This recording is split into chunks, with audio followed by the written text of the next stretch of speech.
आपने ये जरूर सुना होगा और बहुत सारी फिल्मों में देखा भी होगा कि हम टाइम मशीन के जरिए समय यात्रा कर सकते हैं। टाइम ट्रैवल यानी समय यात्रा, ये दुनिया की सबसे इंटरेस्टिंग और सबसे विवादास्पद टॉपिक में से एक है।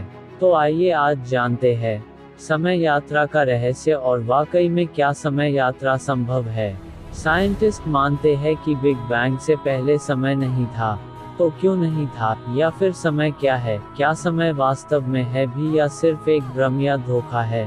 तो हमें समय यात्रा का रहस्य जानने से पहले ये जानना होगा कि वास्तव में समय क्या है, क्योंकि भविष्य में यात्रा करना खुद के लिए टाइम को स्टॉप करने के जैसा है। तो चलिए जानते हैं समय क्या है, जिससे ये साफ हो जाएगा कि वाकई में क्या समय यात्रा करना संभव है या नहीं। हम समय का पता मूवमेंट के आधार पर लगाते हैं, मतलब कोई वस्तु कितना मूव किया है उस आधार पर हमें समय का पता चलता है। जब कोई वस्तु एक जगह से दूसरी जगह मूव करता है, तब हमें पता चलता है कि कितना समय हुआ है। वो वस्तु पृथ्वी, सूरज या घड़ी की सुई हो सकती है, या फिर बैटरी से चलने वाली एक डिजिटल क्लॉक भी हो सकती है, जिसमें उसके बैटरी के इलेक्ट्रॉन मूव करते हैं। यदि आप एक मैथ के स्टूडेंट हैं और फिजिक्स, केमिस्ट्री को अच्छे से पढ़े हैं, तो आप भली भांति समझ पा रहे होंगे कि मैं क्या कह रहा हूँ। तो इस तरह से हम मूवमेंट के आधार पर समय का अनुमान लगाते हैं, और हमने अपने हिसाब से इस मूवमेंट को एक नाम भी दे दिया है कि घड़ी की सुई यदि इस जगह से उस जगह जाएगी तो 1 घंटे हो जाएंगे, या जब सूरज निकल के डूब जाएगा तो 1 दिन होगा, और पृथ्वी सूरज का एक चक्कर लगा लेगी तो 1 साल। तो इस तरह से हमने घड़ी की सुई से लेकर अंतरिक्ष में हो रही मूवमेंट को हमने समय का नाम दे दिया है। तो इस तरह से समय यानी टाइम असल में चीज़ों की ही मूवमेंट है, जिसे हम स्पेस टाइम कहते हैं। इस पूरे ब्रह्मांड में हर चीज़ अपनी जगह से मूव हो रही है, फिर वो भले ही 1 साल में 1 सेंटीमीटर के करोड़वें हिस्से जितनी ही मूव क्यों ना हो, लेकिन वो वस्तु मूव हो रही होगी। और जब कोई चीज़ मूव होती है तो वो चीज़ घिसती है, और जब वो घिसती है तो एक समय के बाद घिस के वो नष्ट हो जाती है।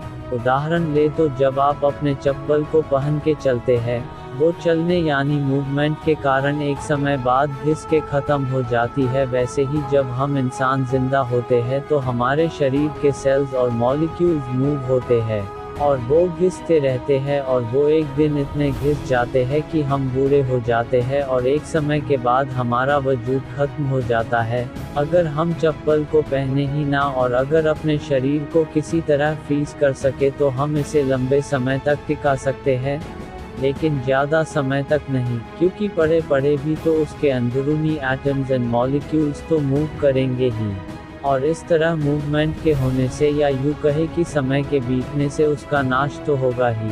तो आप यहाँ तक तो समझ ही गए होंगे कि ब्रह्मांड में हर चीज़ मूव करती है, और हर वस्तु के लिए समय और मूवमेंट की एक अपनी अलग ही परिभाषा है। समय की डेफिनेशन दुनिया के अलग अलग जीवों के लिए अलग अलग हो सकती है। जैसे एक मक्खी का समय हमसे बहुत फास्ट गति से चलता है, क्योंकि उसकी मूवमेंट हमसे बहुत फास्ट होती है, इसलिए हमारा 1 घंटा उसे 1 साल जितना लग सकता है। हमारे 1 घंटे में वो अपने जीवन के एक बड़े हिस्से को जी सकती है, और हम उसकी फास्ट मूवमेंट के कारण उसे पकड़ भी नहीं पाते, क्योंकि हमारी मूवमेंट उसके मूवमेंट के आगे बहुत धीमा है। एक मक्खी का जीवन बहुत ही कम यानी कुछ ही दिनों का होता है, इसलिए उसे ये लगेगा कि समय बहुत ही धीमी रफ्तार से बह रहा है, और वो समय की हमारी परिभाषा से कभी एग्री ही नहीं करेगी, क्योंकि उसके लिए बाकी दुनिया की मूवमेंट बहुत ही स्लो है।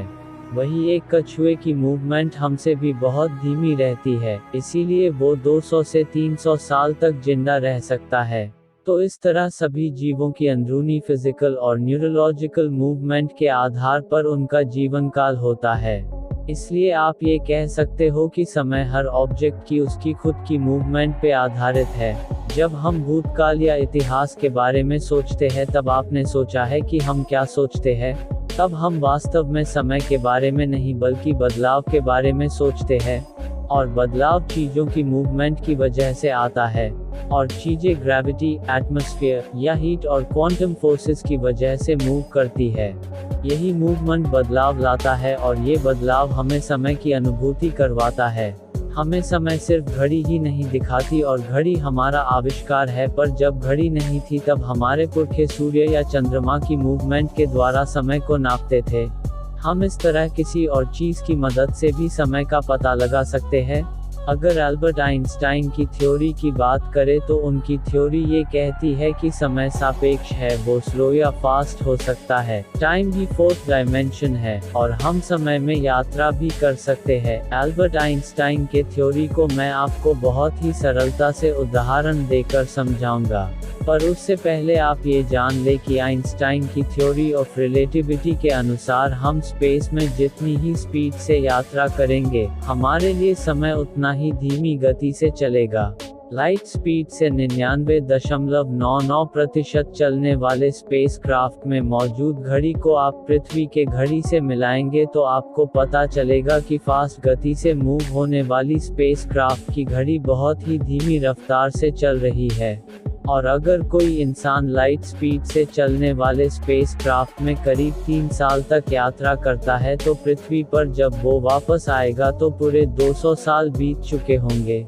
यानी वो जिन इंसानों को पृथ्वी पे छोड़ के गया होगा वो अब इस दुनिया में ही नहीं होंगे, और वो अपनी 7वीं या 8वीं पीढ़ी को देख रहा होगा। और ये सब होता है टाइम डायलेशन के कारण।